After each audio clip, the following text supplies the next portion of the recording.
Please stand clear of the doors. Por favor, manténganse alejado de las puertas. Boy!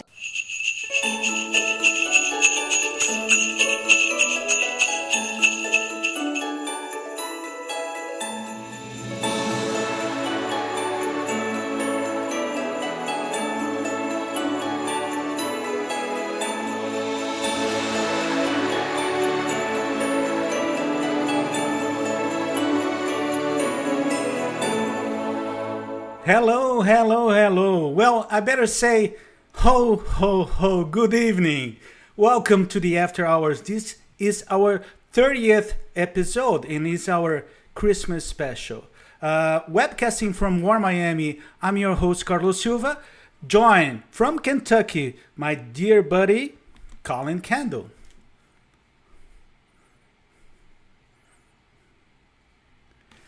Sorry, he repeated. Sorry, it was muted. Uh-oh, I'm muted. Well, it's good to see you guys. It's Christmas. It's great to be here. I'm glad everybody's joining us tonight. It's going to be a fun show. We got so much cool things planned. Perfect. And from Orlando, our buddy, Jason Canapp. Not muted this time. Nope. Okay, good. I don't know. We might want that. I was waiting for it. I was waiting. It's so good to see you guys. It's good to hear Collin speak like he's elf. He's like, it's Christmas and it's snowing and I'm so happy. I am very much looking forward to today because I don't know what Carlos has up his sleeves. Well, my sleeve is. Did you like it? I'm just actually a little jealous. Actually, for every new screen that I change, I have to on YouTube, but no problem. My buddies, let's talk Disney. So this is our Christmas special. Actually, it's going to be our last show for 2020, and we got to the 30 show mark, and I'm pretty happy with that. Our baby's all grown up. I'm thrilled, yeah. It was. We haven't killed each other yet, so that's a good sign. It's not going to happen. And we have a lot of people watching us tonight. Thank God. Let's say hello. Carlos has spent days working on the show, quite literally. now all the pressure's on him. He's gonna. That's true. But he's doing great as he always does. But we have our friends. Can you see the friends that are showing up here? One thing I would like a lot of friends. Yeah. One thing I would like to ask for them is to write down in the comments where you're watching from, because I think that tonight we're gonna have a lot of different folks here, and we want to enjoy our reach. So I like to say good night to Chrissy Weeks, Doreen Tuza, Susie Marchetti, Mark Jones, Mark Williams, Valerie Seidel, our buddy Fred Abley is here. Good to see you, buddy. Our dear friend Alison Regis Darunha is here too.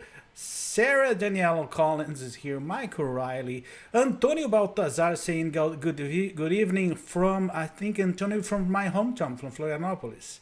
Hello. Outstanding. Peter Amino. I hope you got the answer to that trivia question. Yes, some of them got it right.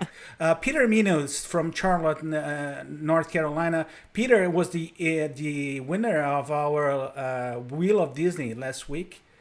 That's right. Jeffro Whale saying hi from Louisiana.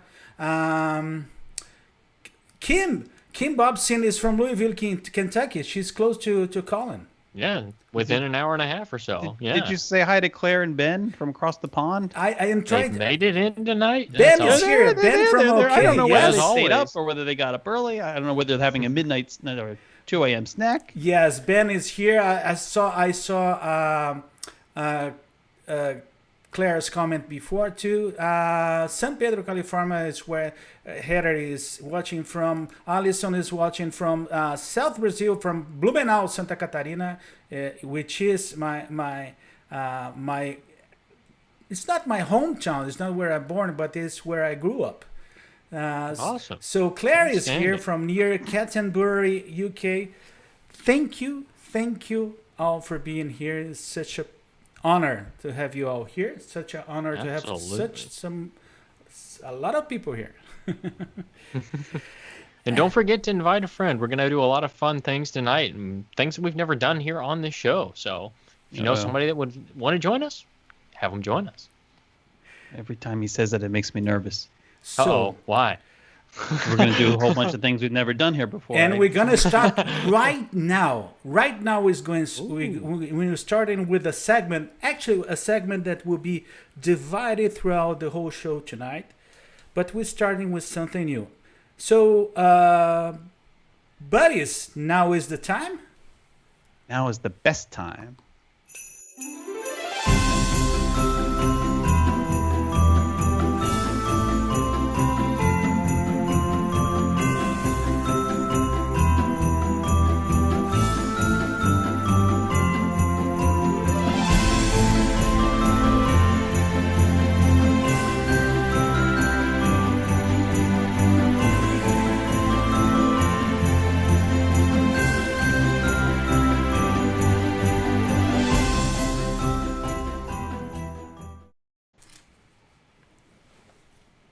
Yeah, buddy. I just love the music. I just love the music. Okay. I'm so excited about this. Raindrops on roses, whiskers on kittens, bright copper kettles, warm woolen mittens, brown paper packages tied up with strings. These were all among the favorite things of Maria's in The Classic Sound of Music, which happens to be, as you may remember, one of Carlos's, if not Carlos's favorite movie to watch during Christmas on Disney Plus. It's weird, but it is what it is. And it's a great movie. We thought in the spirit of the season, it would be fun to share some of our favorite things. And these are things that we would want either for Christmas or as a present or to give to somebody as a present. And maybe you've completed your Christmas shopping. Maybe you don't celebrate Christmas. Doesn't matter. These are gifts and items that are worth giving any time of the year. And what better way to showcase these fantastic products but to do so with the creators themselves. Yep. And one thing that is important to say, we're presenting things that we really love, we really like, and the creators that we really respect. There's nothing else than this for this. There's no agreement. There's nothing. It's not advertising. It is coming from our heart in order to present to you. Actually, we're gonna have three friends, actually new friend and friends, presenting things in specials and in a very special conversation. The one thing I have to disclose is yes. Each one of the conversation is not live. We're going to present you a recorded interview. Or we're gonna change really, really fast. Yes, that's why you're going to see our wardrobe change. But it was really special. We're doing that for the last 2-3 weeks, and we've been working on this a while. Yes, yeah. and it's been fun though. It's been a ton of fun. And really great people too. And Jason, when you start with my favorite thing, I was about to start. Were you going to break out in song? Break out and singing. I was waiting for it. And then I'm like, now he's going to slip into Edelweiss. I know it's going to happen. I was hoping for it. So let's go for our first friend. Okay? Let's do it. Let's do it.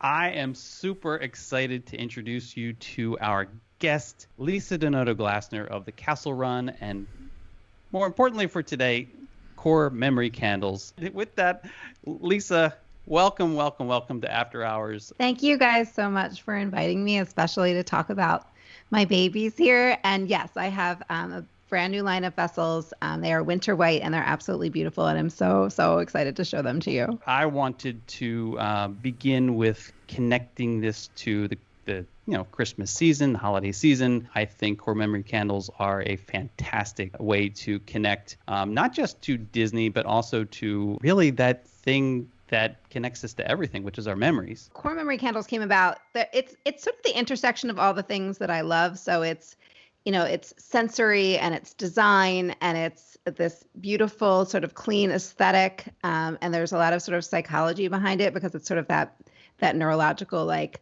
olfactory power. If you would have told me years ago that I would have a line of candles, I don't know that I would have believed you, but I think when you sort of put it into those words, it makes a lot of sense because it is just this awesome way to sort of bring together all of these things that I enjoy dabbling in. When I didn't live here, especially, I know that I longed for this place. And there are certain ways that this place comes to us in very powerful ways, be it the music or the smells or anything else that sort of resonates with you about this place. And of course, the smells are such a powerful thing. They go straight to sort of the brainstem, right? There's no in between. And that's why smells are so powerful. And for me, when I would long for this place before I lived here, I was looking for a way to bring it to me. And smells were a way that I was trying to do it, but I just wasn't finding personally what I wanted. And so, true to me, I just decided I would go ahead and make it myself. So I've designed this line of vessels. They are all Disney inspired, but they are this very sort of clean, apothecary type aesthetic that is meant to almost be an inside secret for the people who are in on what they signify, because if you don't love Disney and you bring them into your home, you'll just think they smell really good. And if somebody comes into your home as a visitor and smells your house, they'll just be like, oh my gosh, your house smells amazing. And it's sort of our little secret that it's Disney. There are so many scents, and just depending on what sort of brings you home, whether it's the smell of the contemporary lobby or the Very Merry Christmas Party or a cinnamon roll or whatever it is for you that brings Disney home. I have 34 scents in the line at this point, and they're all sort of meant to connect with you in different ways. So 34 scents. When lot. Lisa's creating a scent for a particular place or space or time of year, it's not as simple as saying like, oh, here's this singular scent or here's this singular smell of this particular space. It is, as you would imagine, it's like this, I don't know, like melting pot of smells and even feelings that are encapsulated in these candles, and some of them are super complex. Mm-hmm. I mean, like you smell them for the first time and they're wonderful, and then you smell them either again or kind of keep smelling them, and you discover new scents, kind of like just revealing being themselves. It's really interesting. For those of you who don't know, Jason was sort of by my side when I was starting Core Memory and sort of over the petri dishes with me, so to speak, as we were trying to finalize some of the more challenging scents.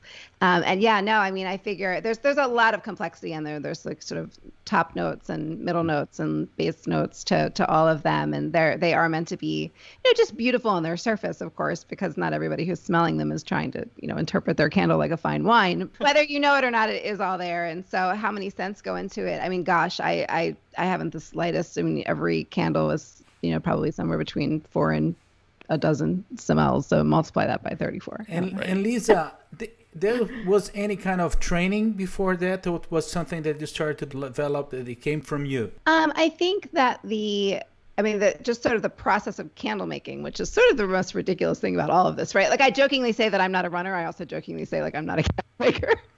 I do, but to be clear, I make everything by hand. Like, every single thing that leaves my shop is made and packaged and shipped by me and designed, and the writing and all of that. But as far as the training goes, I mean, just sort of the process, I worked really, really hard to develop the candles specifically, and God bless YouTube and Google and all that, because I over the process of probably 6 to 8 months, I taught myself to make them and found what I at least personally thought to be the best wax, the best vessels, the best oils that I was working with. And so that was sort of the training aspect of it. The stuff that kind of comes naturally to me is the design, and I'm a writer at heart, and like, if you've gotten the candles, that every candle comes with a note about what the scent means to all of us and why it's such a powerful thing, which is part of why they're so giftable. So yeah, I mean, just candle making in itself and the oils and wax melts and all that good stuff, I had some learning to do on that end, but everything else is just sort of stuff that I enjoy personally. And Lisa, you started to talk about the new babies. Can you show the new line? For those of you who have bought my candles for a long time or who are familiar with them, I have always had these beautiful black vessels that I have adored, but I have had supply issues with them on a number of occasions. And it has gotten to the point where, I get bored too. So it was an excuse, probably not an ideal time in the middle of the holiday season to have to do this, but I was forced to come up with a new line of 8-ounce large glass vessel candles in the middle of the holiday season. And so this is Holiday Festival. Mm-hmm. Yep. And they are beautiful. And this is the new Castillo scents. Castillo. There you go. Well, This is my challenge with the back and forth. So you can see the new design. Yep. I'm a font junkie, so I've had a lot of fun with designing the new fonts. So those are the new candles. And then I've also had a lot of fun with the new packaging. So when you buy my candles, one of the cool things about them is they come packaged in these beautiful boxes. Whether you tell me it's a gift or not, it always comes like this. Mm-hmm. So these are the new boxes. And so that's like the grand scent. And you can see there's like a Victorian on it. So all of the boxes now, I've been having a lot of fun with bringing some very subtle, tasteful color and illustration into those. Those are my new babies. And of course, I also have the tins, the 6-ounce tins as well. And wax melts. My wax melts are roughly twice the size of what you're going to get from any other company. The same thing with my fragrance oils. And then I've got some of my top sort of most like fresh and inviting scents I have in the form of fabric and mask refresher sprays, which I know people have really been enjoying. I know it's hard to pick a favorite child, and similarly, it's probably difficult to pick a favorite scent. What are some of your favorites? Or, what would you, for somebody just starting out who doesn't know which scent they should get, how do they go about picking? How do they go about choosing? So if you're just looking for the most iconic or giftable scents, this isn't necessarily my personal favorite, but just to start out for people who are looking for Disney gifts, easily the most giftable of my scents are Ocean Flight and Main Street. Main Street is the confectionery and the popcorn carts, and it's very sort of that coming around the bend at the flagpole and walking toward the castle smell. And then Ocean Flight is just such an iconic scent at Disney. I call it Ocean Flight, but it shows up everywhere. So it's the Contemporary and Bay Lake Tower. They use it in the lobbies also of Yacht Club and Beach Club. It's, of course, the smell when you're soaring over Fiji and soaring around the world. And then it's also the new scent, its newest use is in Flight of Passage. So if you just don't know what to buy someone, Ocean Flight and Main Street are sort of the safest bets. As far as what my favorites are, it varies, of course, by time of year. I think Riviera is just the most beautiful, fresh. It's not necessarily floral, but it's got a lot of like life in it. And it's very light and beautiful. And I think that's probably the one that I go to most often year-round in my own home. And the new warm pretzel dough scent is just... That's stupid good. Like, it smells... I get aggravated because people are always like, well, I don't like food scents. And my food scents aren't like food scents. Yeah, you're right. They're like, they literally smell like you have food in the oven. Yeah. And so I created warm pretzel dough because people were asking me for the pretzel scent. But when I finally completed the scent, I think, Jason, we had this conversation. I was like, I don't want to call it pretzel dough because it is, but it literally smells like you've got like baguettes in the oven. But then, of course, like this time of year, Winter Lodge and some of the more sort of holiday cozy scents, especially if you're in somewhere chilly, but I have them going to Winter Lodge and Very Merry. Winter Lodge evokes Wilderness Lodge during the holidays, and then Very Merry is that sort of classic Fraser fir scent that in other years you would smell coming from the floats in the Very Merry Christmas parade. It took her a while, but she got to the right answer, and the only right answer, Winter Lodge. Yeah, I know that's your favorite. So surprising. My favorite now is the warm pretzel dough. I love it. I don't know if it's my favorite, definitely my top 3. Her Bright Sun scent that she released on May the 4th, appropriately enough, that somehow captures Galaxy's Edge. I can't even say that it's a scent that actually you will smell in Galaxy's Edge as much as it's telling this scent somehow it captures the essence and the story of Batuu and the Galaxy's Edge land, the Star Wars land, is whatever people want to call it. It is incredible, and it smells so good. Like if you never knew it was a Star Wars scent, no one knows what a Star Wars scent's supposed to be. Not yet. We don't have the hotel yet, right? It smells like Star Wars. I love creating the scents that aren't as literal. Like Ocean Flight that I talked about before, or Main Street. They're great and they're so giftable and they're wonderful smells, but they're quite literal because those things that were evoking have very literal, very deliberate smells. We all know Disney uses the smelters throughout and very deliberately understands the power of a smell and pumps those smells into certain places. But smells like Bright Suns, where I kind of can take a little bit of leeway and just evoke a feeling. And for Bright Suns, it was so interesting because what I was trying to evoke was something very sort of otherworldly, but also sort of something very home, because, Star Wars is otherworldly, but it's such a close thing to so many of our hearts. And so I didn't want it to feel cold and metallic. I wanted it to feel cozy, but still very otherworldly, like you said. Yeah, I really, really enjoy creating the scents like that. My only testament, like I create them and then I send them out into the world with a prayer. And when people respond to them, well, I'm always so happy and relieved. Where should people go to order them, to buy them? Just head to corememorycandles.com. Very easy. If you're a reader of the blog, my blog is thecastlerun.com, and there is a shop tab on there that's the same exact location. But if you just go straight to corememorycandles.com, you'll be taken right there as well. Excellent. Do you have anything else in the works that maybe you want to have some breaking news right now, or we'll keep it a secret-ish? There are 4 product lines that are in the pipeline. There is a product line that is meant to be very portable to have in your pocket. There are some bath type product lines that will be coming out very, very soon. Mm-hmm. If I can get my head above water from the no pun intended holiday sales, I had planned to come out with them this weekend, but I have a lot of orders that I'm filling right now, so I'm doing my best. And then there is a particular layered candle that I'm hoping to have up this week if you want a very special holiday gift that will take you through the layers of a particular attraction. Lisa, thank you very much. Thank you for... Thanks, guys. You're a good friend of After Hours. Lisa already been in our show 3 times. 2 as a guest, and 1 as as an appearance in our the Jolly Day at Epcot. She was with us there. Right. Thank you, Lisa. Thank you guys so much for having me back. You're 3 of my favorite people in the world, so it's always a good time. Thank you. Thank you. Made Thanks, the list. Yes, that was our first guest in What We Want for Christmas. Lisa, that was a lot of fun. That was a good Lisa, one. I'm pretty sure she meant to say you're 3 of my 3 favorite people in the world, but she didn't want to really make anybody feel left out. So yes, but that's what she was saying. Well, Lisa is here. She was in the comments, so she can she can clear out this doubt for us. And I'm interested. I'm still waiting to hear what the new thing's going to be that you can carry around in your pocket. Because Collin Kendall made it sound like it was going to be a pirate or something. Could you imagine if you had a little pirate that smelled like... So much fun.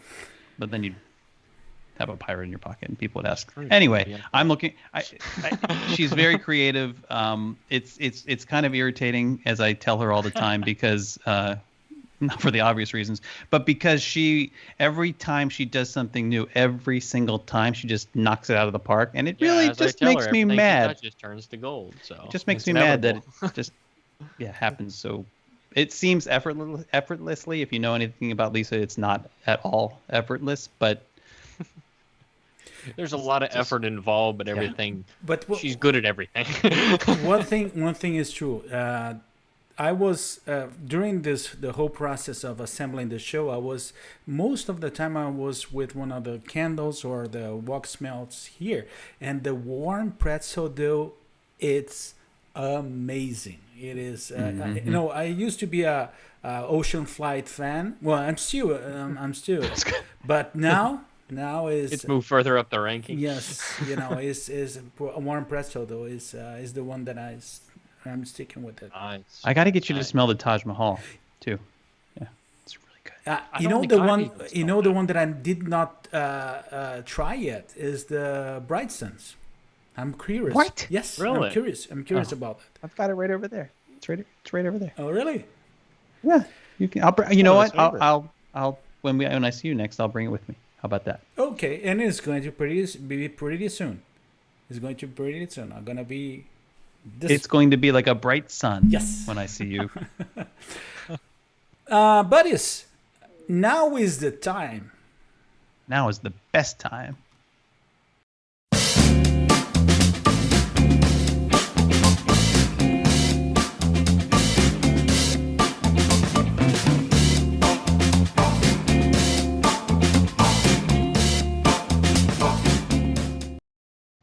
I always tell you guys that top 10 list for me is always a pleasure to do. I love this segment.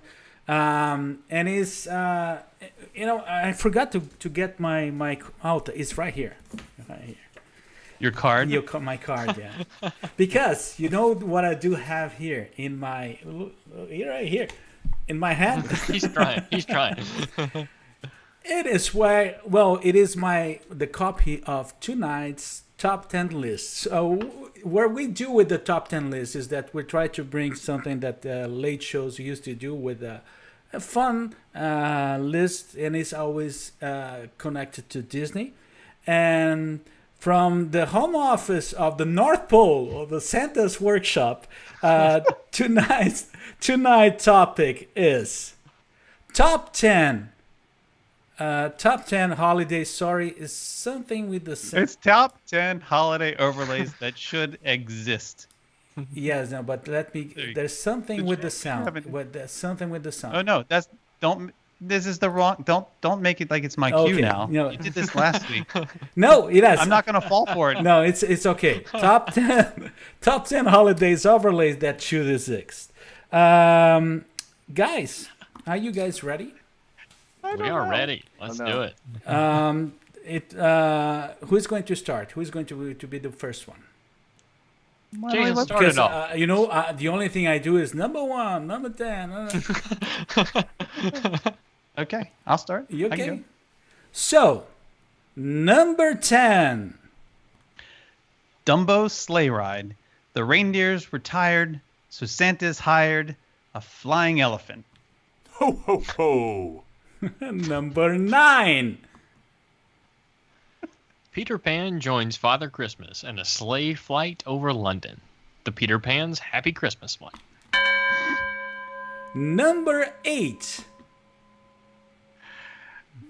The 7 elves mine train. Close enough. Number 7. Mission Christmas. Your rocket lights the way to guide Santa on his worldwide delivery. This is lovely.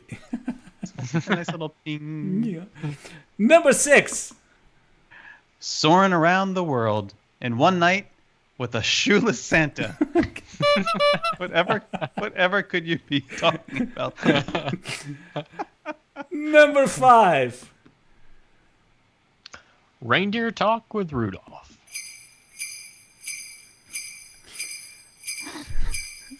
Number Anticlimactic. Number I was 4. expecting a reindeer getting run over or something like that. Number 4. The Jingle Cruise. It is what it is. Uh-oh. Yes, it is what it is. Number 3. I was proud of that one. Aerosmith presents Jingle Bell Rock and Roller Coaster. And number 2. Star Tours. If the holiday special happens in space, can anyone hear you scream? I love that one. Who did that one? I don't even remember. What's a group effort? Okay, It's good. always a group effort. So, and the number 1 from the top 10 holiday overlays that should exist is Kilimanjaro Safari. We found the hippopotamuses, and they like us too.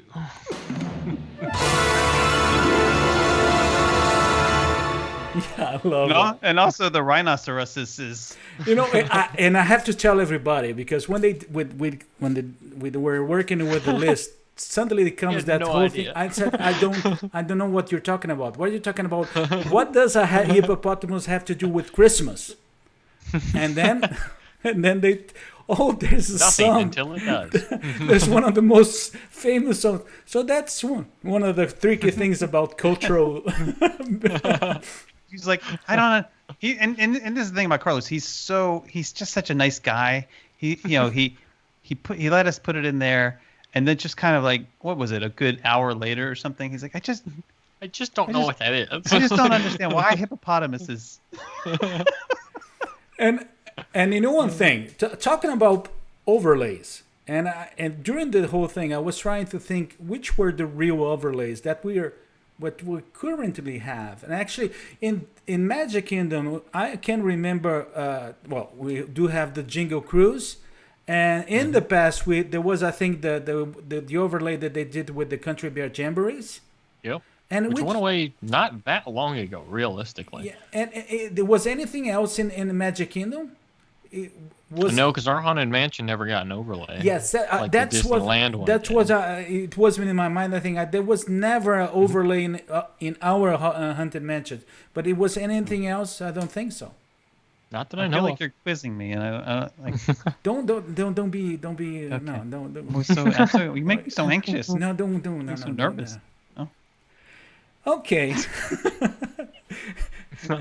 I was telling our Collin and here we Jason before we start the show that usually in the beginning we used to get really nervous by the time that was supposed Oh, great. Story time with Carlos. This is great. and the first time we did the show, like 30 seconds before we start the video, I just hear Jason saying, "Oh, I'm so nervous." It helped a lot. Every time. Oh. Every time. I say it every time. Look. Every single time. Doesn't matter. Louis, That's true. Louis Yeah. saying Now there was I'm going to be more nervous. there had been overlays in Space Mountain in Walt Disney World. I That's forgot why about that. Yeah, that has happened. we're super Mangello Indeed. here. Indeed. Well, look, this is the trick to get Mangello to chime in. You have to say something that's not true Yes. because he will Make it just jump trivia into- related. He will jump into. He may not We know got about it. the Mangello challenge, but he'll know it when you He's need come it. through my window a couple of times in the middle of an argument. It's We got him. petrifying. Um, Good to see you. but yeah, it's good to see you. Talking about that, can we go to the... That's like a good segue. Talking about Lou Mangello. Okay, well, let me get ready here. We need to go to our next, Waiting for it. Wait for it. what we wait want for it. Christmas. So, guys, are you ready? Let's go for it. Are you gonna say? You didn't say the thing. You gotta say the thing. Now is the time. Now is the best time.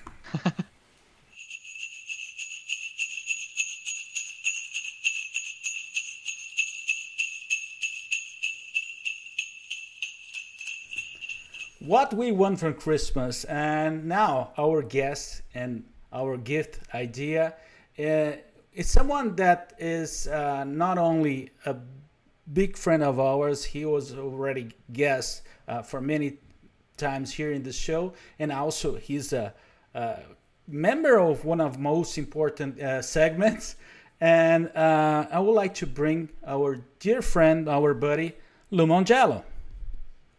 My friend, so good to see you. Thank you for having me back. I have a quick question for you before we talk about the thing that we all want to talk about, which is the new book. I want to know, do you have a Christmas, like a Disney Christmas memory, Disney connected to Christmas season memory that you would like to share, be willing to share with us? So you're putting me on the spot, but the first thing that comes to mind is actually not something from my childhood. It's just from a couple of years ago. And my family got together growing up, and there was like 35, 40 of us. And a couple of years ago, we decided to have everybody come down here. One thing you learn when you move to Florida is that people come down. When you move to Disney World, everybody comes down to visit you. So Disney was once Escaping the again Great that. White North. I mean, it's just great to have family around the tree down here in Florida, and then being out at Disney, a couple of days later in shorts. Hey, that's always a good thing. Shorts at Christmas, that's my wheelhouse. It's just, I don't do cold weather, so I can 100% agree with you there. Do you agree that we can still wear shorts during this weather? The Brazilian here is all now in coats and sweatshirts, and it's freezing for me. It's like 70 degrees outside. It's still very much shorts weather. So you combine Brazil and Miami, and he is just completely scared of the cold. Lou, what's the largest number of people you have had staying in your house at one time since you've moved here? By choice, because Don't tell the fire department. like pre-COVID marathon weekends, we've got the running team.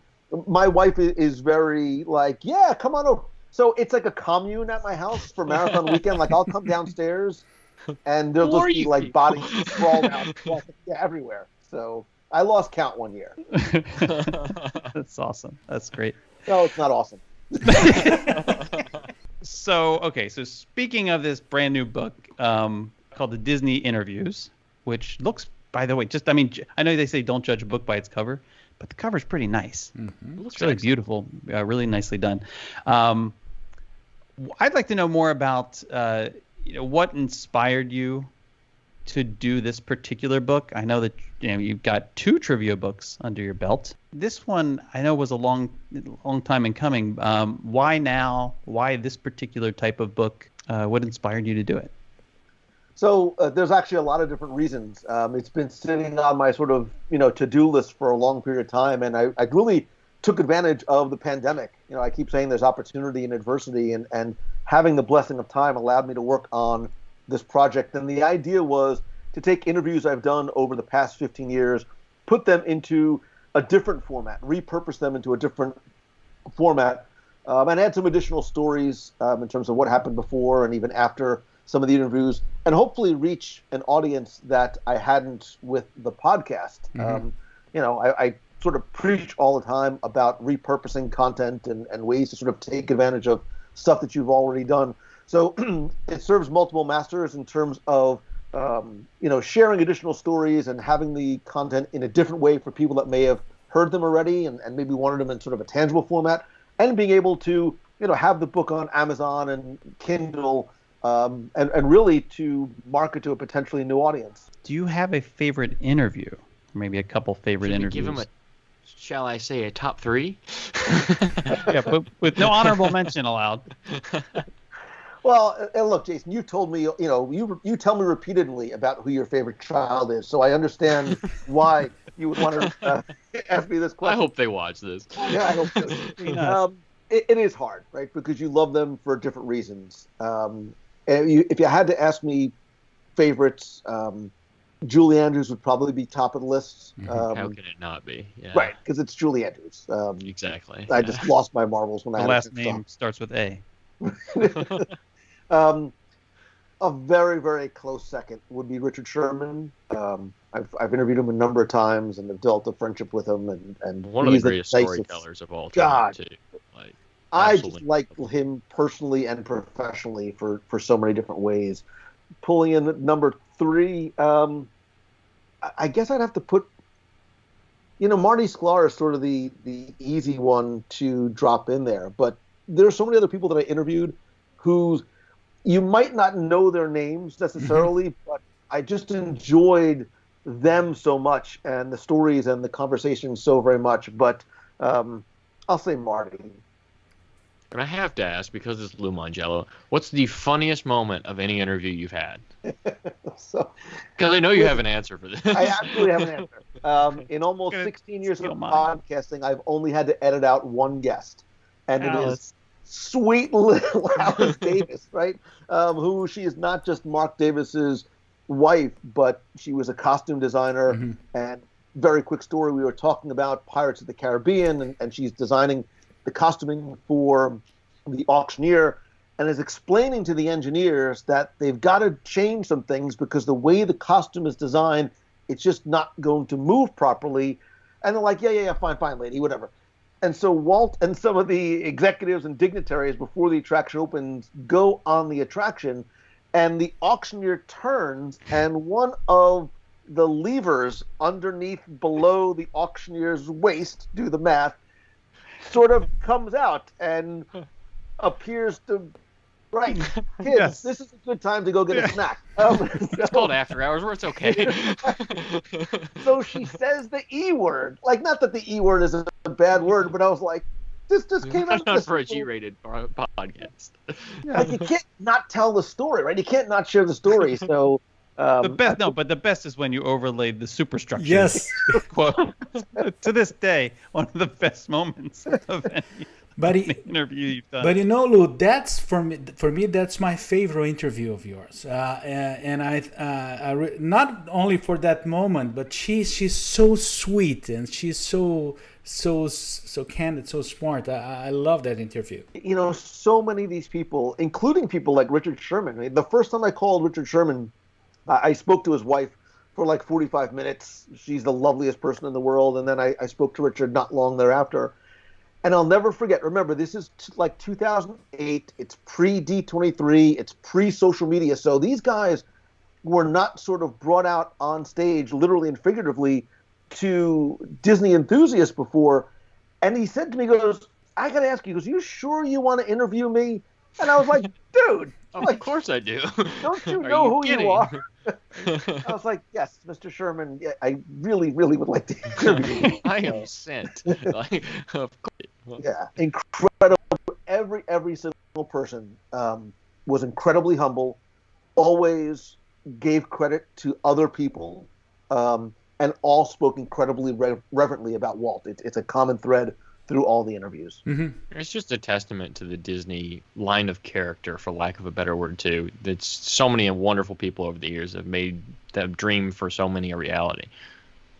And one of the things I really like about what you did here, because I'll be honest, don't hate me for saying this, but when I first heard about it, I was like, really?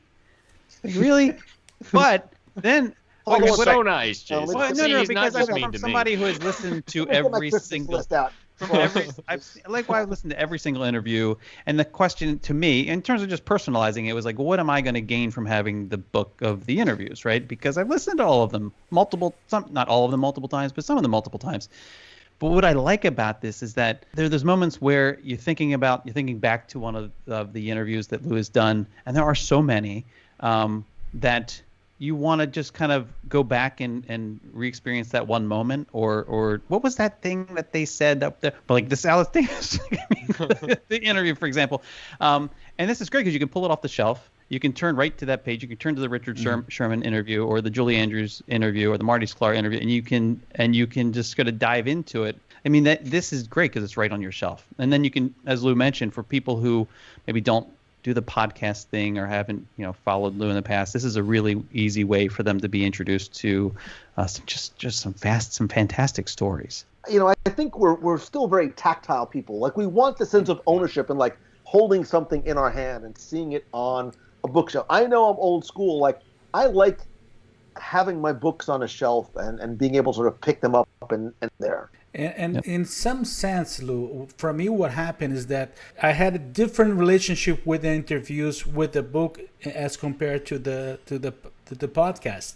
And for instance, Maurice Clark's interview for me that I loved in the podcast, my reaction to the book was even bigger. You can enjoy it. I think in my case with much more time and calmness, and because the pace of that interview was calmer too. So it was amazing to read it in the book and to have a totally different experience, and it was really good. Thank you. Plus, also, it's super easy to gift this book, not just to yourself, but to other people.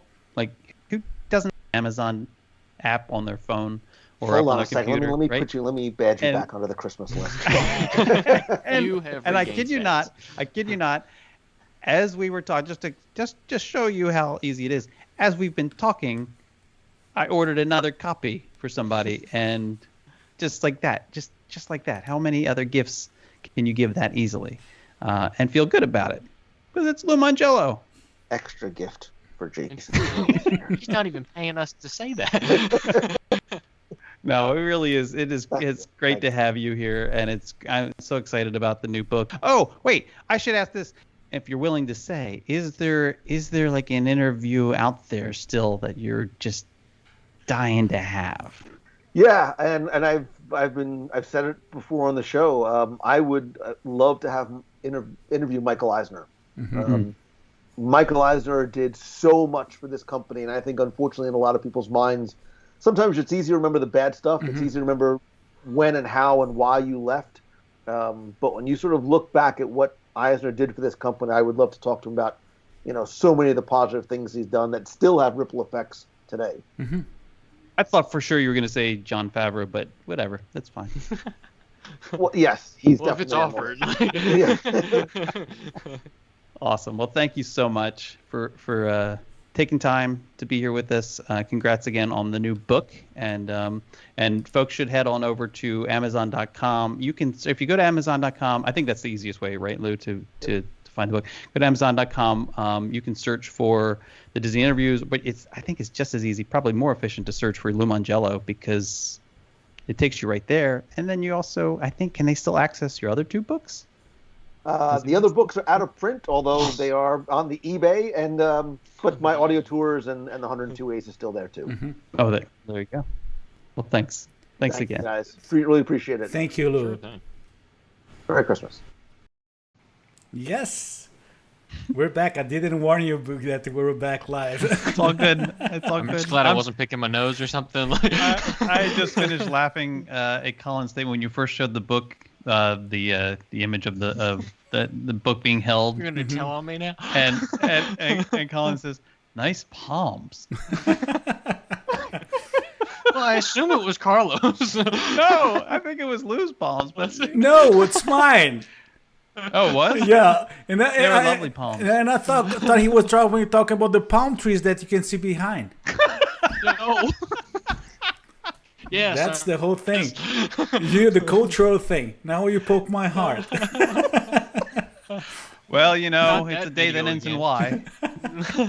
Buddies, thank you, Lou. And Lou was in the comments. Thank you, Lou. Lou is our buddy, friend, and is a member of one of our most important segments, which is the Mangello What's Challenge. that sound? No, Mangello Challenge. That's right.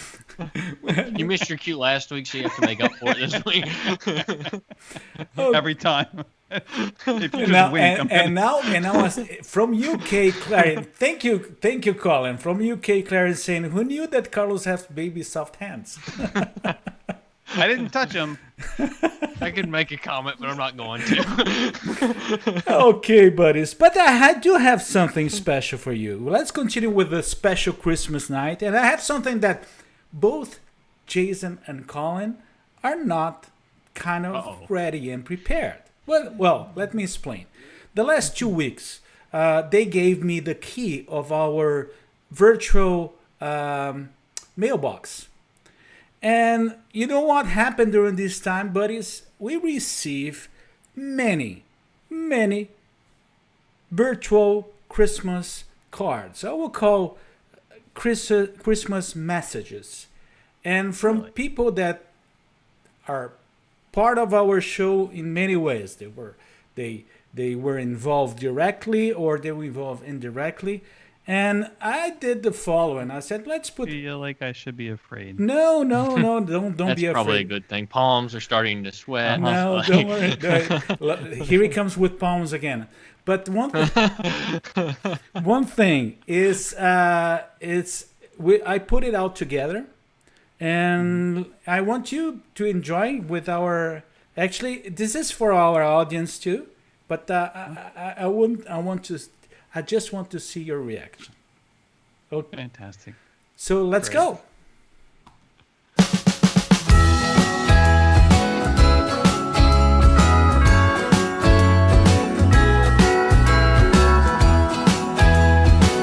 Hello, After Hours show people. Yes, it's Christmas time. Is it different? Oh, it's different. Listen, it's not the best year. Some good things came out of it if you think hard.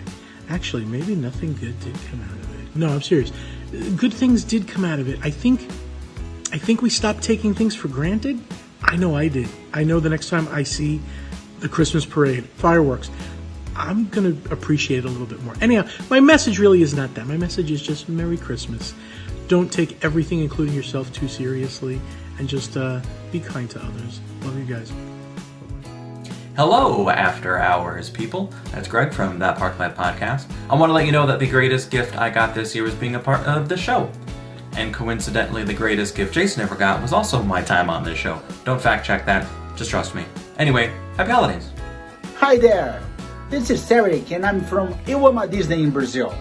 I want to wish you a very special Christmas this year and a happy holidays. Feliz Natal! Hey, it's Kat from all of us here at Get Down to Business. Have the happiest of holidays and all the best to you in the new year. I am Orlando from T Orlando from Brazil, and I would like to wish you happy holidays and a special Christmas. Feliz Natal! So from all of us here at the Great British Mickey Waffle, we want to wish our friends over at After Hours and all their viewers a really Merry Christmas and a Happy New Year.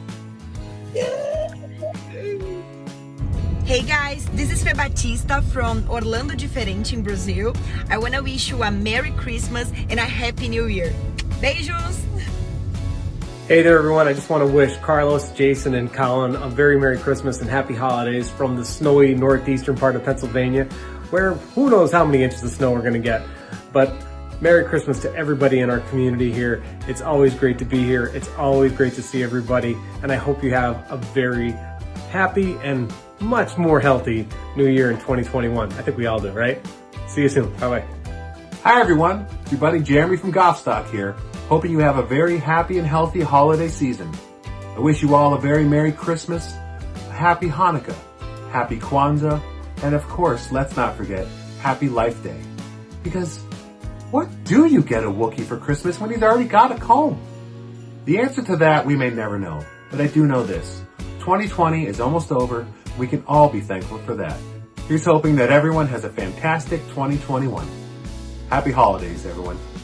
Hi, this is Marcus Val from Accidentally Derivative, and I want to join my close personal friends at After Hours Let's Talk Disney in wishing you a very happy holiday season. Hello, my friends from the After Hours show. This is Alison Darugner from Clubby WDW. I would like to wish you all a happy holiday season, especially on this year of so much struggle. We have to persevere. I hope we all have a better 2021 than 2020. We all need a better 2021. I wish you all a happy holiday season and a great 2021. Let's keep talking Disney.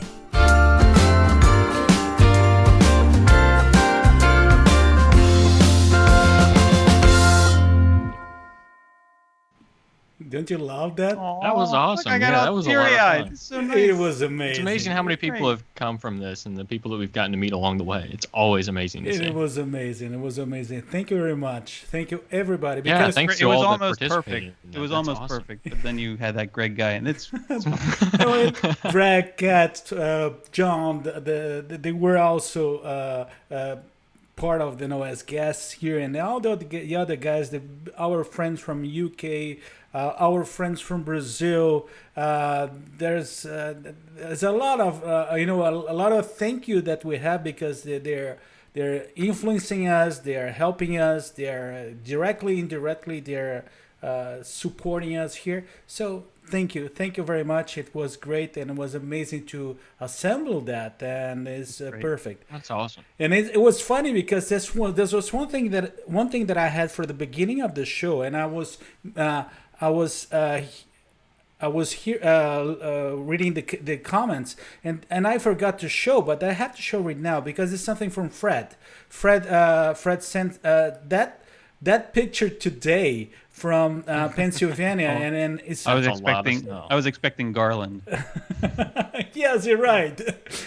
It's Elsa and with this. Spells in with a lot of ice. And another thing that I will come like we're talking about our friends in UK. Tomorrow they will have the Waffles live Christmas party. Okay, it is 3 p.m. in the Eastern Standard Time. 8 p.m. in London and in the UK. So. Yes, and I think I don't know, there will be some special guests. There may be some special crashers, some party crashers. Some party crashers that will show up there. It's supposed to be a surprise. I'll keep my. I mean, don't tell them. They don't know. One thing.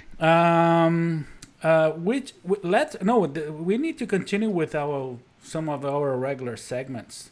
Yes, Yeah. Well, absolutely. So now is the time. Now is the best time.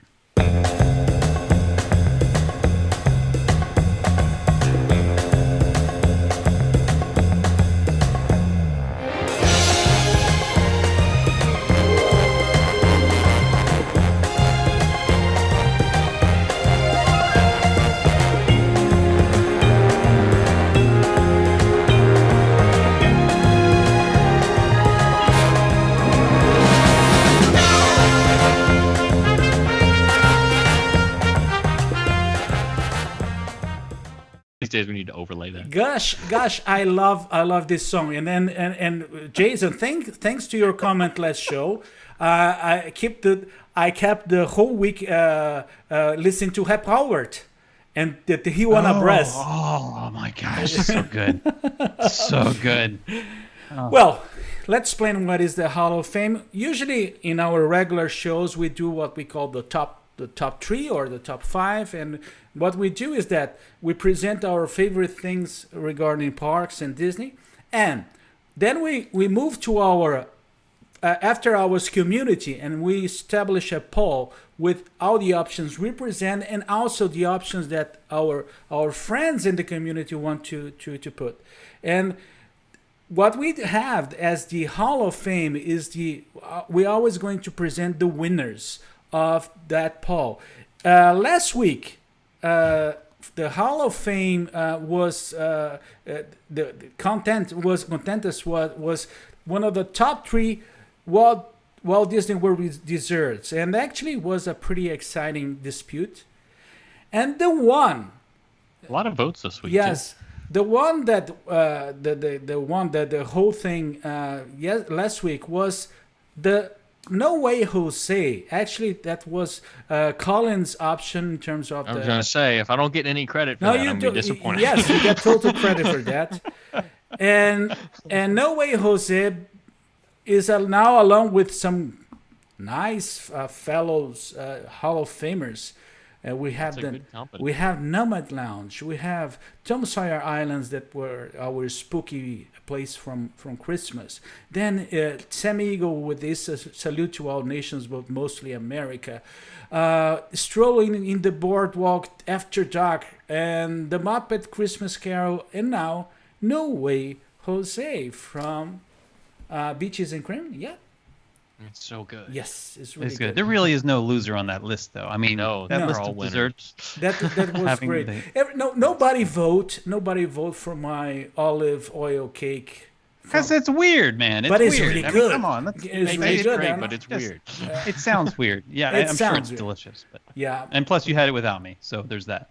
And the second one were the zebra domes from Boma, and the you know, I think if you had actually listed that the way it was supposed to be listed, if you recall, my selection, my number 1 was all the desserts at Boma. All the desserts. Because you can get them all on one plate, basically. You can fit them all on one plate. Yeah, but I couldn't find that in the menu. You can find it on my plate. Yes, you're right. There's 2 plates actually, because he stacks it just in case. And then you just stack a peanut butter pie from the Contempo Cafe right on top. There you go. Perfect. There you go. Okay, so let's continue with our show. And now is the time to have the third. He was ready to. The third gift in our what we want for Christmas list. Actually, this was one recorded yesterday. So, buddies, this was a lot of fun. Buddies, now is the time. Now is the best time. Yeah.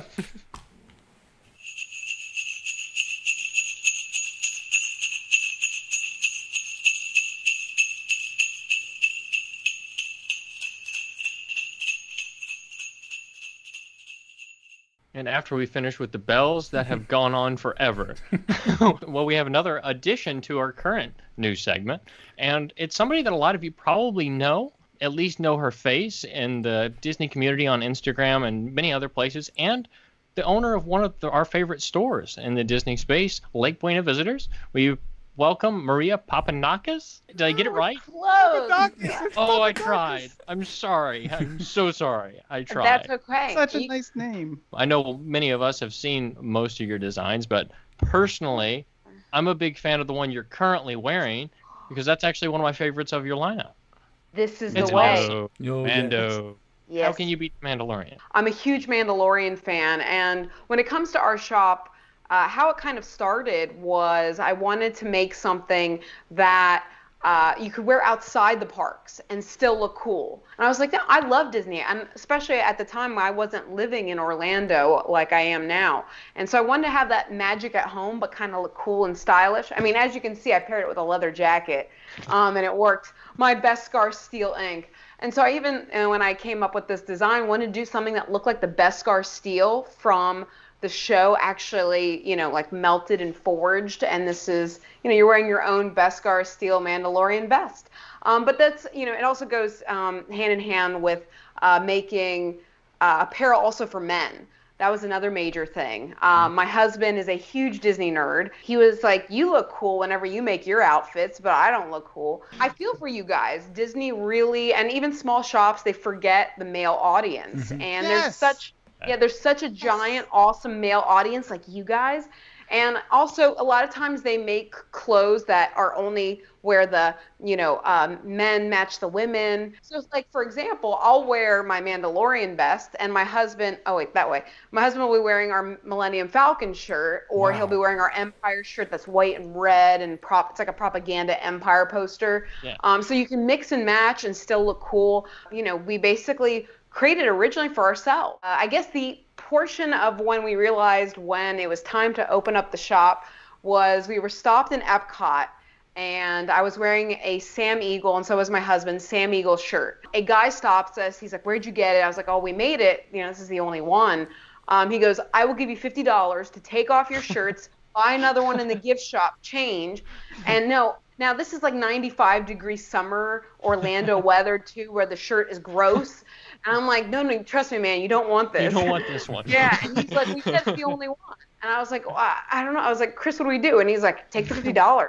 So, so that's how this kind of was the, I guess, the straw that broke the Muppets' back. That was like, yes, let's do this. We're so blessed, though, because I love getting to know our customers. That was the other thing I really wanted to do when creating our shop was whenever I would buy from Etsy or a small shop or even a larger shop, the customer service wasn't there. And also when it comes to Disney, it's a family thing, It is, It's something special. There's somebody else out there like me that's buying a piece of art that I created.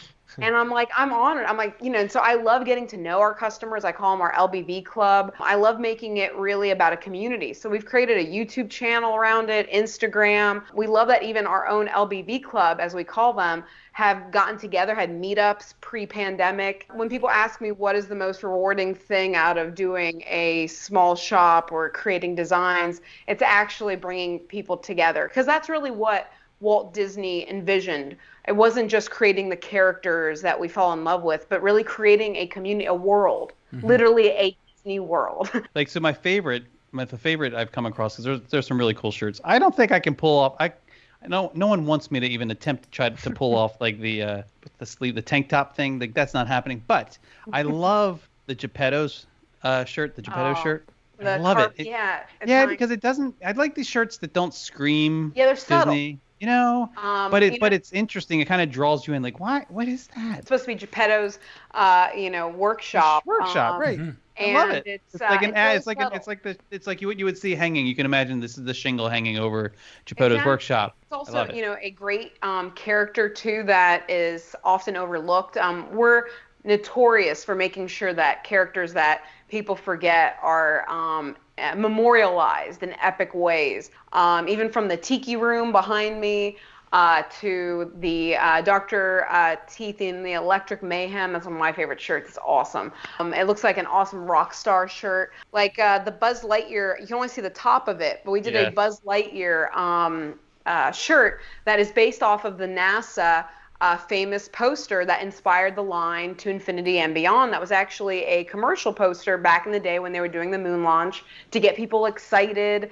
So it's crazy to think, that 50 years ago, something that, we kind of inspired a shirt, also inspired, of course, the famous line. And then we had 2 NASA space engineers buy the shirt and take pictures in it. That's I was like, cool. Yeah, that's cool. That is so cool, Cape Canaveral. So, there's been so many amazing moments just because of, artwork. At the end of the day, I want you to have a shirt that doesn't go in the junk drawer. It goes in the closet. You love it so much. You're like, I'm hanging that up. So I said to Chris, we never produce anything unless you want to hang that up. You had this stormtrooper skirt. Oh, cool, right? That, can we get some pants or something maybe? Like a stormtrooper pant? Because it's so cool. It's so amazing. Yeah, and if you guys haven't seen it, you got to head over to the Etsy. So if they go to Etsy, they go to Etsy.com, and then they can search. We made it easy, too. If you go to shoplbv.com, it'll take you directly to that portal. There you go. Or if you go to lbvclub.com, you can subscribe to our newsletter and everything, get an awesome coupon, because we usually don't do sales, just because we go out of our way to make the price point cheaper than anybody else on the market, but the quality amazing. I make everything in a way that I have terrible allergies. So everything is organic, print ink, even everything from doing it in the wash Maria style, as I call it, which is like destroying it. So if it withstands a Maria wash. I was picturing hills being alive with sounds and something. There you go. There you go. A Maria wash, yes. But no, it doesn't shrink. Like people are like, oh, can I shrink it? I'm like, no, probably not. So the YouTube channel. I don't know. I'm equally impressed and frustrated at the same time because you did this show 3 days ago from the Magic Kingdom, and I had to check twice. I was like Santa. I had to because I thought it said 4 hours and 29 minutes long. And I'm watching this, and you start off, you got all this energy, and you're excited, and you're talking about the cavalcade, and then there's another cavalcade, and then there's another cavalcade, doing all these things, right? And then at the end of 4.5 hours, I jumped, because there's only so much, I can only shirk work for so much time. So then I eventually get to the end.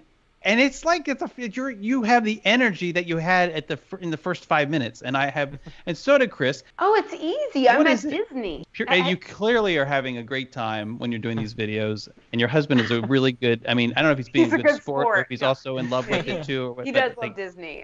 We have a lot of fun together. I mean, how it kind of started was. My background, like I mentioned, is in television.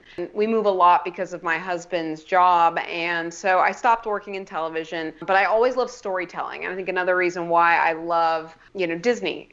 Walt Disney was notorious for telling the best stories on earth. For me, during the pandemic, we were all locked in. We were all inside. And for those of you that don't know my other kind of thing I love, other than obviously creating and designing, I love characters. I'm like character obsessed. Getting to work in television, I got to interview real life characters that were, people with amazing stories, and everybody has an incredible story. But now imagine getting to interview the characters you're in love with. And so I came up with the concept of bringing live all of our furloughed cast members who played these characters and have them come to life every week for people while they were in a pandemic. And so in May 4th was our first episode, and we had Rey and Kylo Ren, and it was amazing. Brilliant. And we have it live so people can interact and talk with the characters, ask them questions. So it's almost like what meet and greets were like at Disney, but times 10. We had Gusteau, and he did a whole cooking lesson, and he was hysterical. That's awesome. We've had a guy, Equity Ben, who was in the Frozen show. Mm-hmm. He played Abe Lincoln from Disneyland and Hall of Presidents for Labor Day, I think it was, Memorial Day. And we did a whole thing for Frozen as well, where Anna versus Elsa, and people got to do a trivia against the two. But these characters came to life. And I mean, again, I got the idea from working in television when I would interview people for work, and again, bringing their stories to life. But now I get to bring the Muppets to life. I mean, that was, I would say the highlight, probably the coolest episode was having, either Crush or the actual Muppets, the people that actually puppeteer the Muppets. You know, eventually the pandemic stopped. We noticed there were so many people, and still to this day as we're taping this, that are quarantined in a way. Their lives aren't back to normal. They can't come into the park. And even if, you know, they could come into the park, there's no way to meet the characters the way that you used to. So, you know, my husband and I had the idea, well, why don't we go live in the parks? And this way people can be a part of our adventures. We're going to go to the parks anyways. And that energy that you see, that's just me really excited. So for me, I'm blessed that I get to bring to life and have also a chat. I mean, sometimes there's 700 people in the chat. Sometimes there's thousands of people in the chat, but they all interact together too. So they get to be a part of the adventure. And I think now during, you know, this time and era, it's more important than ever to bring the magic and bring people together. So again, people are having fun, they're making new friends, and they're a part of our park day. And again, that's kind of the concept behind even the, you know, the familial way we run Lake Buena Visitors is, again, bringing the magic to people, whether, you know, into their homes, not just because of a park, if they can be there or not. And so the YouTube offset was a just perfect segue into that. And again, I love stories, and for me, getting to hear other people's stories as well in the chat, people tell us, you know, about what's going on in their life, what they want to see in the parks as well. So it's really interactive. There's always exciting stuff in the parks. I've never had a dull day ever. The SpaceX launch happened on Sunday, and literally the rocket went over Cinderella's castle, and then all of a sudden the Muppets come out, and then at Memento Mori, the Haunted Mansion gift shop, they let us into the section with the ghosts, and we got to read and see all the little ghost bottles and all their stories. And I mean, again, it's never a dull moment. It's really cool. It's a lot of fun. Thank you so much. You know, there's a lot of great people in the Disney space, but you guys are doing something very different and fresh. You know, and the energy, and I think your love for Disney just certainly shines through. Yes. And so thank you for helping to not just keep the spirit alive, but also sharing it with us. And of course. I mean, thank you guys for doing what you do, because again, it's there are so many people that need magic more than ever, and it's especially during this time. I think we take for granted that Disney, you know, is just for many people a vacation spot, a wonderful memory for a family. But realistically, it's also just ingrained in our psyche as a way that we escape. There's hope. There's happy endings. And I think all of you, anybody in the Disney community, doing whatever they're doing in whatever format, whether it be this, whether it be YouTube, whether it be Instagram, Facebook, whatever it may be, podcasts, is spreading that magic. Because, you know, like I said, now more than ever, we need to come together, but also spread that pixie dust out. I can't tell you how many people have written me or said, hey, you know, this made my day, or I had a birthday indoors, and, you know, your live stream helped make my birthday bearable, you know, or things like that. So remember what you're doing, the guests you have on, all that magic, you know, it's wonderful that we all share it and spread it out. I know that's what Walt Disney would have wanted. Thank you, Maria. Thank you. This was what we want for Christmas, and thank you very much, Maria. Thank you so much. Now we're back. Thank you, Maria. I know that Maria is also in the comments. Thank you so much. It was great. I want an instant replay of Jason's face there. Right there at the end when we were switching it. I was just getting it's like stretching out again, like getting ready. Sorry, Carlos, you were saying. I didn't notice. Well, well, anyway, keep going. No, I didn't notice. I'm gonna step on you. It's fine. So. But guys, it was great. So I hope everybody enjoy our. It's not that a new segment. It is the segment for this show for this night, and it's we could do something with it. We can do it. Yes, we can do it. And thank you to everybody, to Lisa and Maria and Lou for participating in that. That was a lot of fun, and it's always good to chat with them. And please, after the show, not quite yet, but after the show, go out and show some love, support our friends, because it's actually really some good stuff. Yep. Really They good make stuff. really neat stuff. That is for sure. Yes. All really quality things. And to everybody that is showing up from the different communities and things like that, thank you very much. We're so proud and honored of you being with us here. And I just want to point out, before you move on, because I know you'll move on at lightning speed, for the record, I did notice a promise of some Stormtrooper pants coming my way. Oh, really? Oh, yeah, We'll yeah. make it happen. Yeah, We'll make it happen. I'll make them leather, internationally skin styled. I'm thinking something maybe Austin Powers-ish. Like, I kind of... Really Okay, if they show up at your doorstep, it didn't come from me. I'll probably have to like lose a ton of weight to get and into then them. went to ask Maria to do a fashion show. And there you go. Oh. And then we're gonna have Jason in the catwalk. We'll have your palms. Buddies. Thank you for everybody that is showing up for all the different communities, and they're the first time they're showing up here in the show. Thank you very much. Don't forget to continue showing up with us. We're always here Thursday, 9 p.m.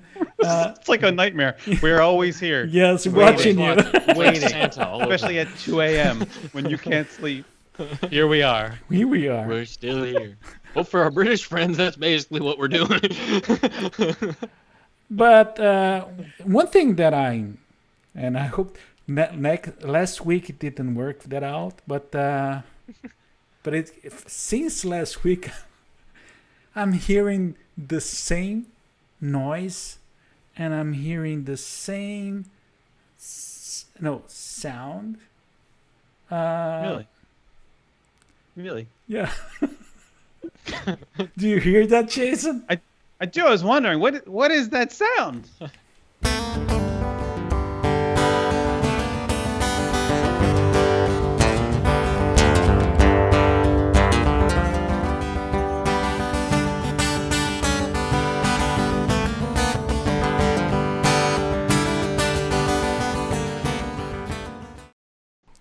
Yes, we got it. We got it. Right. He got it. He's not oblivious this week. No, I wasn't. Good to I go. wasn't oblivious last week. I was just in the middle of a story, and I didn't. You were kind of like talking about something in the story. It was just kind of, We have this recorded. We can go back and double check him on this. Jason, explain the audience what that sound. I would love to. Ooh, So sorry. what's that sound? That's okay. That's all right. You can be me. No. Just move your mouth as Jason I'll have talks. to send Big Little Chicken to you. But No. Don't say that. Did you notice Big Little Chicken, by the way, in the got Christmas his card sombrero from our friends over in the UK? Did you see Big Little Yes. Chicken? You probably didn't. You wouldn't have included it.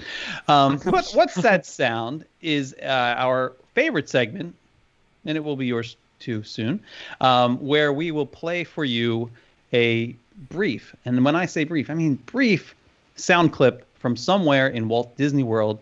Your job is to tell us where the sound is from, and do so by entering it into the comments.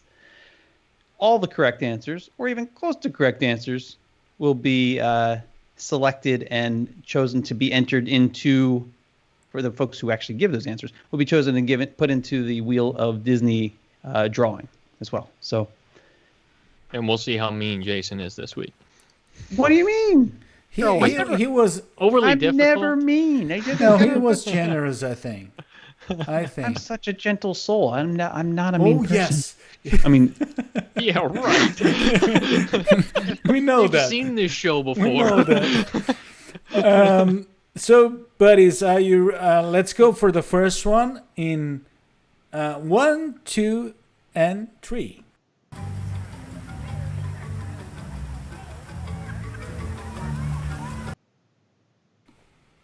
Yep. And then let me try to do our poker face now. Mm-hmm. yeah, Collin has no poker face at No, all. we so already learned I'll that never in rely the on that. best way. Non-existent. It is None. non-existent. None. I can't do People anything. call him without out on it showing all how the my time. face. And remember that all comments that show up during this segment will be entries for the Wheel of Disney. So we already have some comments here. Claire is still thinking. Eric Sanchez Narvaez is saying Animal Kingdom. Claire is saying bridge into African Animal Kingdom. Animal Kingdom. I love that she took the time to type the comment that she was still thinking. Yes. Sarah Janelle Collins is saying Animal Kingdom entrance. Is asking. Heather is saying Animal Kingdom Cavalcade. Jeffrey is saying Adventureland. I can understand that. Answers? Animal Kingdom Cavalcade. Well, yeah, I mean, like, so if you're saying Animal Kingdom, if you're saying no one said Epcot yet, if you're saying, you're gonna have to be more specific than that. Let me play it again. I mean, I'm nice, but I'm not that nice. He's not nice. Let me play it again, though. Okay, and 1, 2, and 3.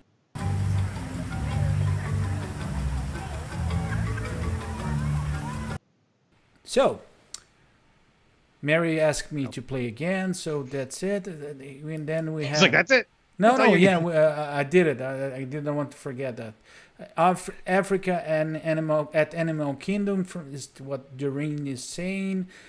Ben from UK is saying Animal Kingdom. Yes. So it is in Animal Kingdom. So for those of you saying, like Kelly, I think said Jungle Cruise, not Jungle Cruise. Although I can feel how that would be. I would like to say one thing. That because there were already a lot of comments about being in Animal Kingdom and some specific areas, some different specific areas. And I would like to say that, yes, someone already got the place right. They did? Yeah, right in the beginning. They got it quick. Really? No, Yeah. yes. Did I miss it? Yes. You did. And actually, possible? 2 got it right. Really? Yes. Are you sure you know what the Quickly, answer is? right after Yes. each other, I might add. Oh, you're right. Mhm. Look at that. And you're left. That was a dad joke if I've ever heard one. Every joke I tell is a dad joke. That's true. Yes. Because he's a dad. I see. Okay, I saw 1. You said there's multiple? Let's see. I Yes. see. Oh, no, there are. Oh, look at that. Look at that. I see 2 for sure. Mm-hmm. And that, I think that's it. 3. Yep. Uh-oh. 3. 3. Reluctant. I'm reluctant to say 3, but 3. You want me to reveal? So I think you should reveal it. So let's go to the review.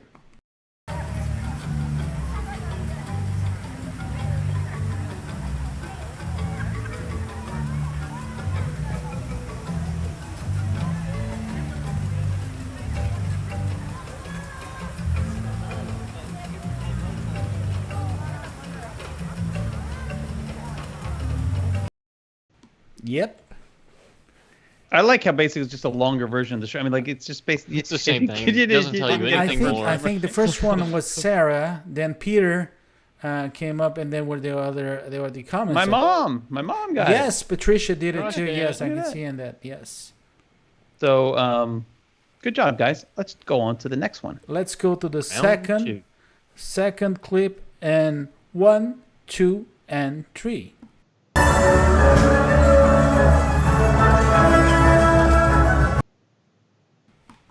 I just love that clip. I love it. Yes, you're Good right. sound. Right? Yep. You just went like, oh, don't let it stop. Keep going. It was great. And yes, full of energy. So good. Yeah. Yeah.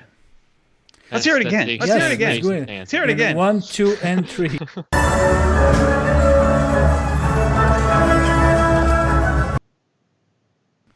Yep. One of these days, we're going to have to put a reel together of Jason dancing between every one of these segments. I have to find out a way to do it. We have to record it. We don't have to do yes, that. there's Yes, a we do. way to do Yes, that. we do. Oh, Lord help me. Okay, so let's see. We got Chris Shepard. Who's animal? I'm trying to separate the old ones from like the runs from the first answers from the second answers. So I think it starts. I don't know what Peter's saying. A lemur playing their marimba. No, I remember that was Mary had made a comment. The review doesn't really help, so I'm starting. Okay, so after that. Yes, okay, after that. I'm with you now. Okay. Someone is strangling a goose in Liberty Square. No.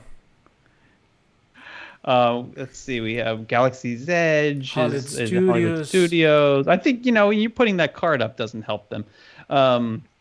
Future It was the same World. card the first time too. Oh, was it? No, it wasn't. No, Was it it? wasn't. No, maybe I it wasn't was a paying different close card. attention. Yeah. No, it's... Magic Kingdom Christmas. At least it says Magic Kingdom Christmas projection show. Mark Williams projection show at Hollywood Studios. Ben says Soarin. So I have not. I've seen one there's one answer that's close. Yes. It's actually technically correct, but we're gonna want a little bit more context. Mm-hmm. You want me to play it again? Oh yeah, I love this. Play it again, Sam. by all In means. 1, 2, and 3.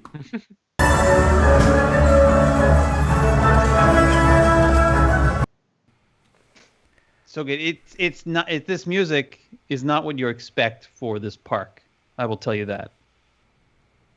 Yep. Yep. So, Wendy's drawing a blank. Don't draw a blank. Chris Shepard says fantastic area music. I agree. Totally agree. Mm-hmm. Barry says, so it's not Hollywood Studios, and that's correct. It's not. It's not Hollywood Studios. And sometimes you don't expect that. Well, I will give you a major hint. Oh boy, here it comes. No, it's because you do not expect that sound is from that park. Can we also say this? What? Can we also say that you would only hear it like during this season? Yes. Mm. I think they might have figured that much out already. Yeah, now I have. It doesn't sound. I mean, it doesn't really have like a. How'd that go? I will go again Just in like- 1, 2, and 3.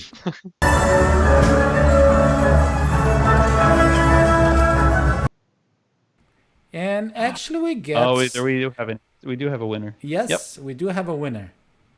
Winner. Can I show? Chicken dinner. Yes. So Mark Jones got it right. Mark Jones said Animal Kingdom 3 of live projection. Let's go to the review.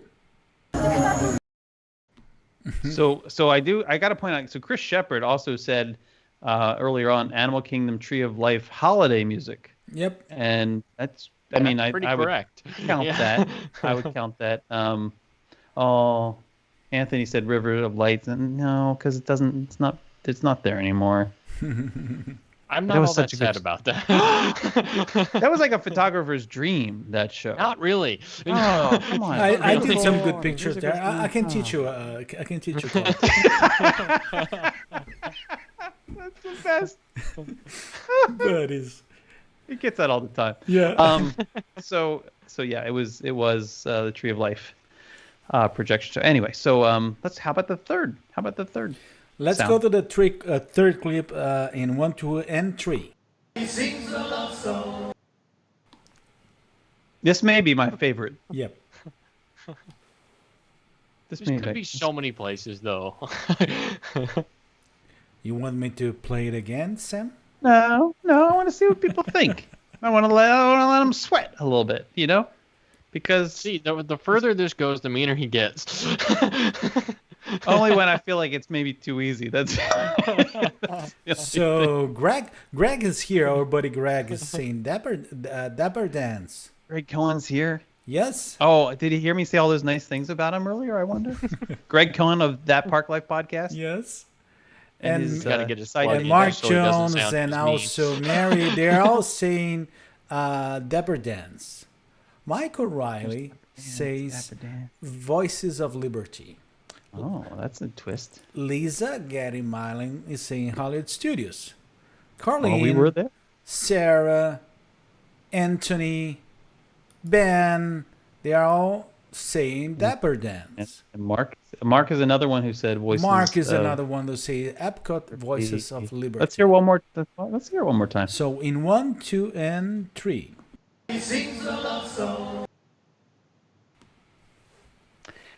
I mean, Caleb. I could go with both. You know, if I'm like, I think of I know what it is, but I mean, I think one of those answers might be right. Caleb was quiet for the show, but he showed up saying Dapper Dance. When Caleb speaks, you got it. Like it's like yeah, he kind of knows his Typically stuff. very accurate. His stuff. Claire said dance on Main Street Station. Doreen We're growing to a common consensus here. Ram 888 say Dapper Dance, Train Station. Chris also for Dapper Dance. Valerie saying Disney Springs Tree Stroll. Heather saying Voices of Liberty, Winter Wonderland. It's I don't know if you want to give the reveal or if you want to play one more time. Just tease it out a little bit more.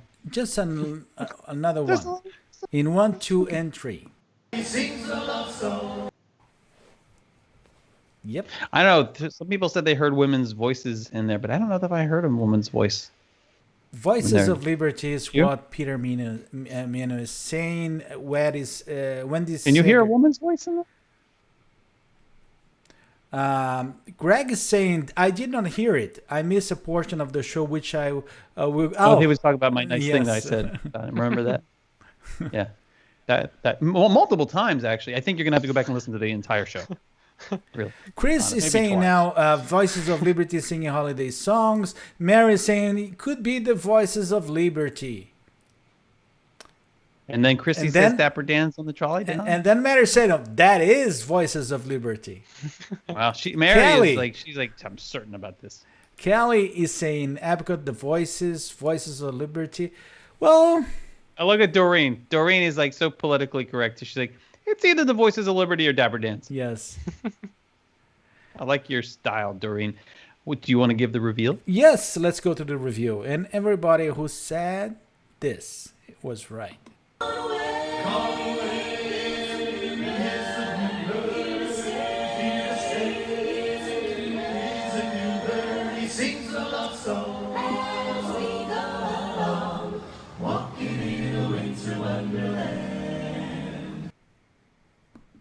Oh, so good. So good to They're have. so good. They are so good. Yeah. They are good. I'm gonna be. I tried to pull out the one little, the tiny little part where it sounded like it kind of just sounded like the Dapper Dance. I'm gonna be there. I'm gonna be there on the 23rd. The 23rd. Is that a threat or a promise? No, it's a promise. Both. It's a promise. You're gonna be where on the 23rd? On the Epcot. I want to watch them. Yes. Oh, there you go. On the 23rd. The 23rd. That's coming up. Yep. I mean, nice. Maybe you've invited somebody. Just saying. I don't know. You're gonna cry about it. I just made the reservation. I was about to announce to you, all of you guys in Orlando that I was. Don't talk. I mean, 21. I'm gonna be. 21. I'm gonna be at Disney Hollywood Studios. 22nd. Well, we'll be with the whole family. And Magic Kingdom, and 23rd. Nice. It wasn't the first time I was hearing about it. He's trying to dig himself out of a hole now. Buddies, we need to move on, and it is for the last time this show, and for the last time this year, I'm saying, it isn't the time. Now is the best time.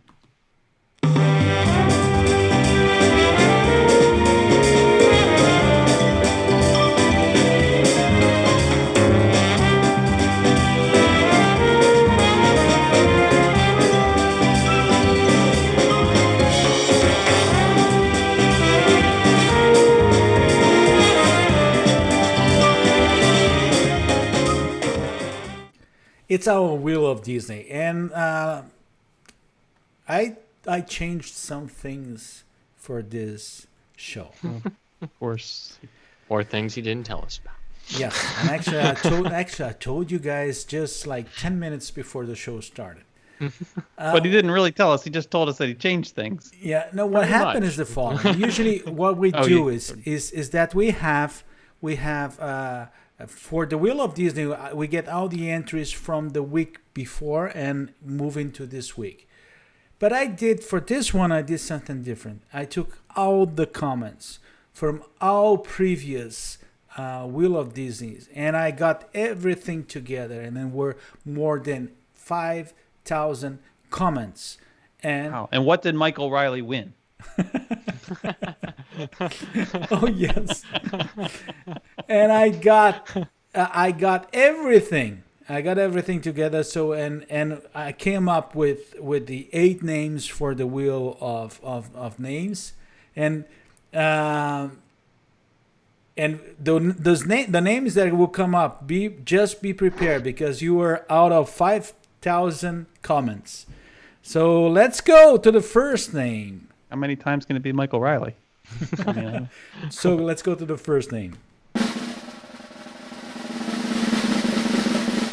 Eric Sanchez Narvaez. Eric. Number 2. Kim Bobson. Number 3. Carrie Krieger. Number 4. Mark Sheffield. Number 5. Kelly Lawrence. Number 6. Carlene Rhodes. Number 7. Gustavo Velasquez. Number 8. Ben Ackhurst from UK. Ben Ackhurst. All right. Awesome. If Mark Sheffield, I just want to say, if Mark Sheffield wins, I'm just gonna have to go personally deliver the prize to the California Grill. Oh yes, he's always there. Which is certainly where he is right now. I know. I know. Didn't saw any comments from Mark today.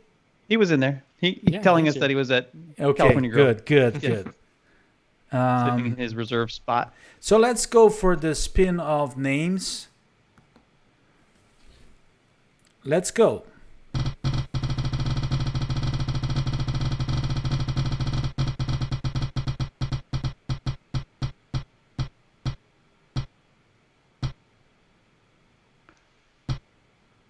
Oh. Is our friend Eric I feel bad Sanchez for Narvaez. Kim. I'm happy for so Eric. close. But I was like, Kim was like, she's like, I could hear her. Like, stop. So Eric, Slow down, I slow know down. that Eric is here. I saw your comments before. So Eric, just remember we're gonna go for the spin of prizes now, and we're gonna spin once. If you like the prize, you can stick with the prize. But then you have a second chance if you want. But in the check and send, whatever it stops is going to be your prize. Okay. So are we ready for the prizes? I wasn't looking to Jason's. What's going on? I'm just waiting for you to like slip something new in. No, don't worry, don't worry. Living on the edge here. No, we're all set here. Okay. So let's go to the spin of prizes.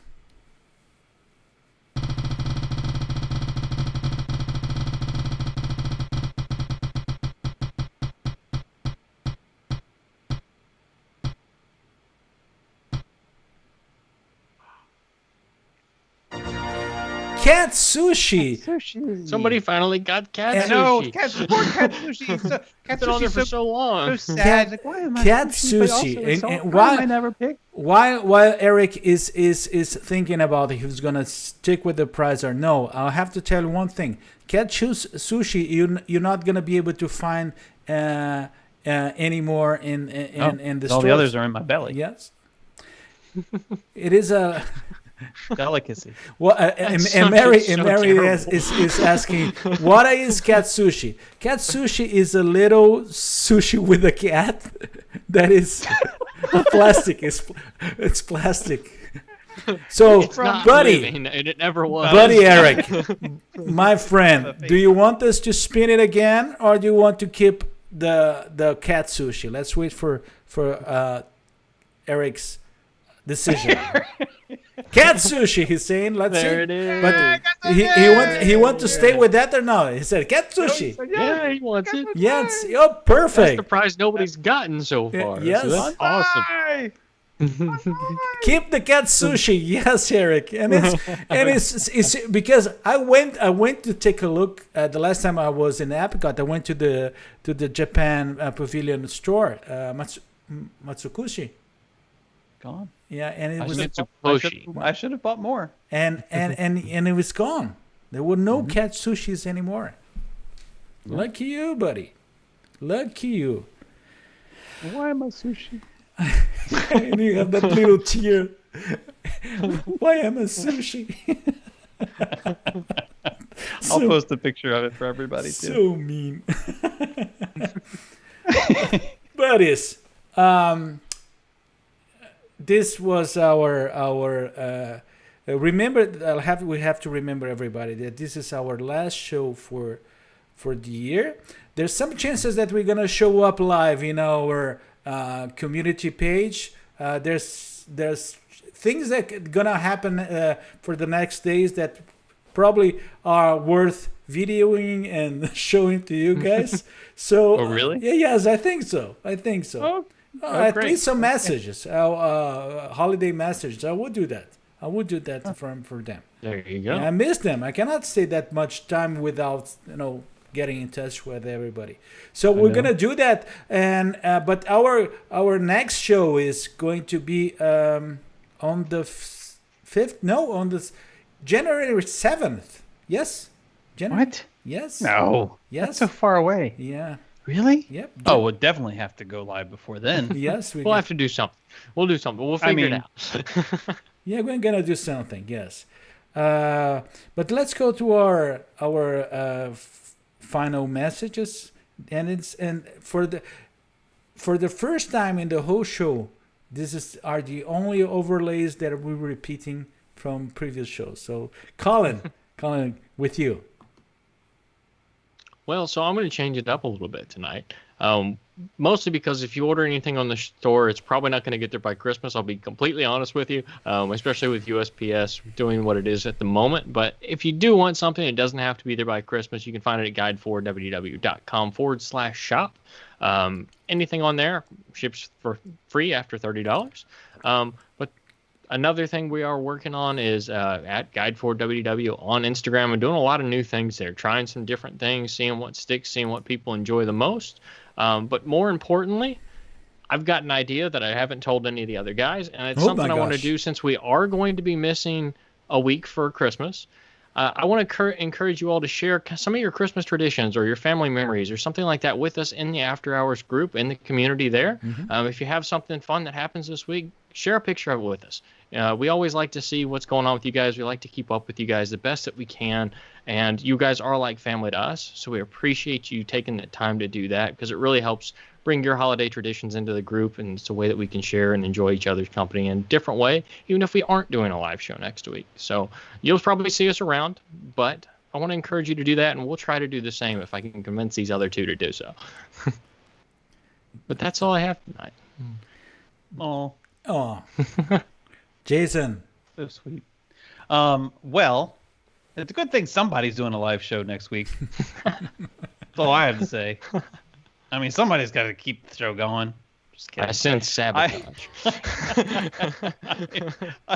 I invite all of you to return, or if you haven't been to the lunch break, please consider yourself invited to join us every Monday, Wednesday, and Friday at 12 p.m. Eastern at herewiththemagiclive.com, where we will we're working our way through the 12 days of Christmas. We're almost finished, and I am bringing you live each of those days from a space or place here in Walt Disney World. Tomorrow being Friday, I am going to be taking you with me to Disney Springs. You'll never know what will happen in Disney Springs, and I'm going to be doing the Christmas tree stroll for the first time, and it's different this year, and I don't know what I'm getting into. Honestly, I don't even know where to start yet. I need your help, so please join me 12 p.m. Prepare Eastern your walking shoes. tomorrow here at themagiclive.com. Should be fun.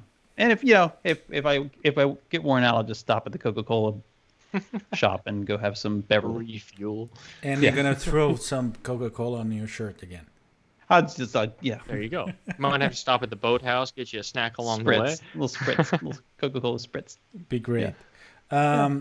What I'm also gonna be kind of in the vacation mode for my live show Tuesdays. But I will invite you to follow me in Instagram and Facebook, because I'm going to be also doing some quick live appearances from the parks, or from home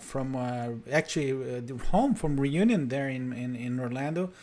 Starting Saturday, I'm gonna be doing that. So it will be great if you can reach me there and we meet all you guys there. But that's it. And one thing that I like to say and to comment is that if there was a gift that I received this year was this show. This show was something that brought me pleasure and a lot of new friends, and I have to thank these two guys, these two buddies. They're my brothers. There's a young brother and a very older brother. Then thank you very much. And for After Hours, I'd like to say one thing. We don't want to be better than anyone. We want to be just the best option to help all of you. So it's not being the best, but it's being pretty useful and helping your experience. And one thing that was really good this year is when we receive messages saying, yeah, your show is great, but particularly the ones that are saying, you know, one thing, you help. Jason's such a great guy. Yeah, you help me. We haven't gotten that one yet. You help me this week. You help me this time. You help me. That's what makes the difference for us. So Absolutely. We're pretty happy, and we're just getting started. So be prepared. Be prepared. It was 30 episodes that if you take the first one to this one, you're going to see the whole lot of changes that we did. Don't go back and watch the first. No, Some go people to did. Yeah. Some people have recently. Yeah. We change a lot, and sometimes they ask us, "Are you guys influencers?" No, the influencer is you that's watching us, because you're the influencing us to make everything better and great for your experience. And you're in such amazing community. We have people from everywhere. We have people from here close to us in Florida to Canada, to UK, to different parts in the US, to Brazil. Thank you very much. It was a true blessing and a true gift. The After Hours show and the After Hours community. That was really good. Well, thank you, Carlos. Thank you, Collin. Couldn't have said it any better. I love you guys, and I love all of you guys out there. I love you guys too. In the community. And on behalf of my brothers, Collin and the younger brother, Collin, and the older brother, Jason, I would like to wish you an amazing holidays, and 2021 will be better, and it's good, and we'll start in a good way, and stay healthy. No, there is still need to take care a little bit. Yes, take care, but enjoy your holidays. Thank you very much, and good night. Good night, guys. Merry Christmas.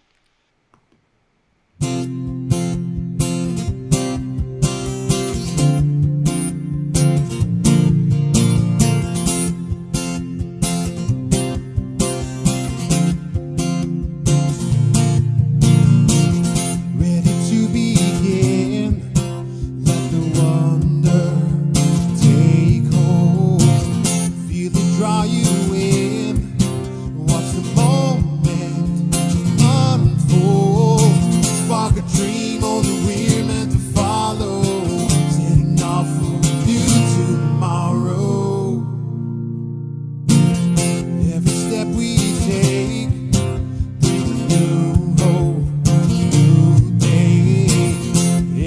'cause we